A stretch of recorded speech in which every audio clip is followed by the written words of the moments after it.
Have you ever experienced a circumstance in your life that made it so difficult to really live with a sense of joy and purpose?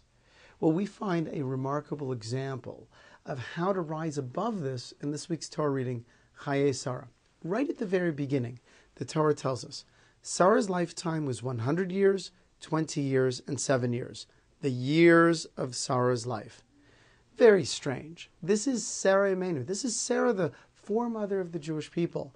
And instead of saying she was 127 years old, we're told she lived 100 years, and 20 years, and 7 years. And the rabbis explain there to teach us a very important lesson, that all of the days of Sarah's life were equally as good. That is bizarre. If you've been following the story in the Chumash, then you would know that Sarah lived through not one abduction, but 2 abductions. Most of her life, she was childless. She was moved around, literally exiled from part of the world to another part of the world to another part of the world. She lived through famine and many other difficult circumstances. So what about her life was equally as good throughout all of 127 years?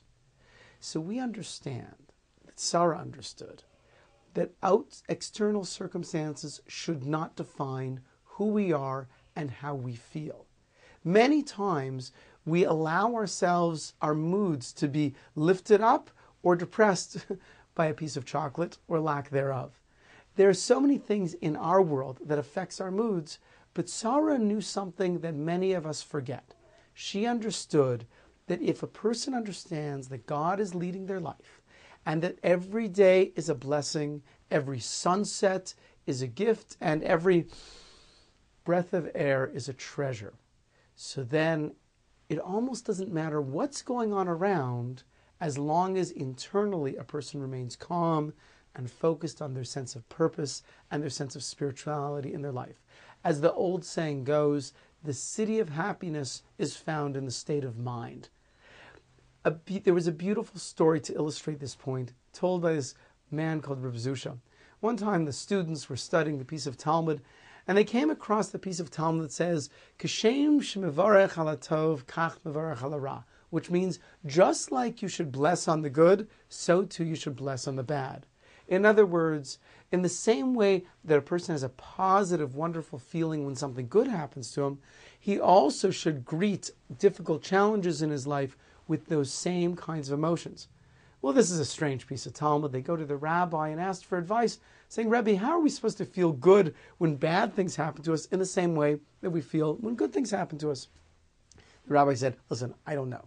But if you go to this particular house, you'll meet this man, Rabbi. He's lived a miserable life. Abject poverty his whole life. Several of his children he had to bury. And he was sick a lot of the time as well. Well, they go to find his house. They knock on the door.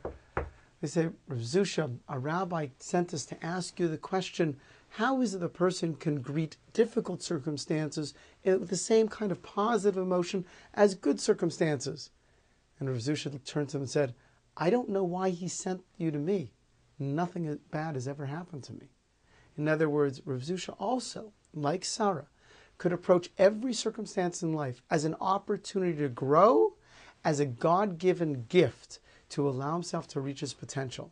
In that regard, there's not good circumstances and bad circumstances that happen to us, but rather there are opportunities to allow us to achieve greatness within our own levels of experience.